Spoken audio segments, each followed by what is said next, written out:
In this video, we will be restoring these Puma GV Specials.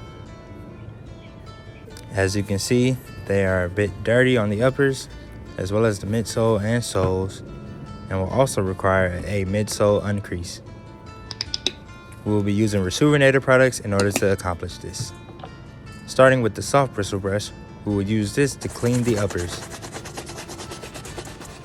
And then we will use our medium bristle brush in order to hit up the midsoles.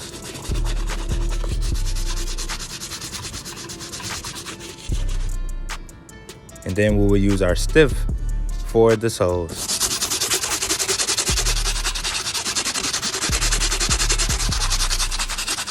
We will also be washing the shoestrings. We will then be using a heat gun in order to uncrease the midsole.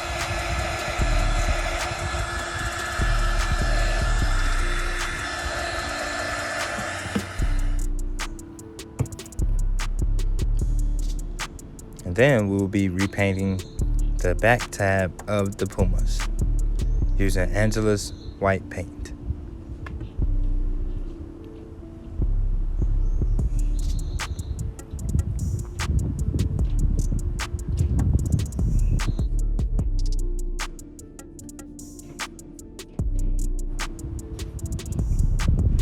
And then we will apply matte finish to protect the paint. And here are the results.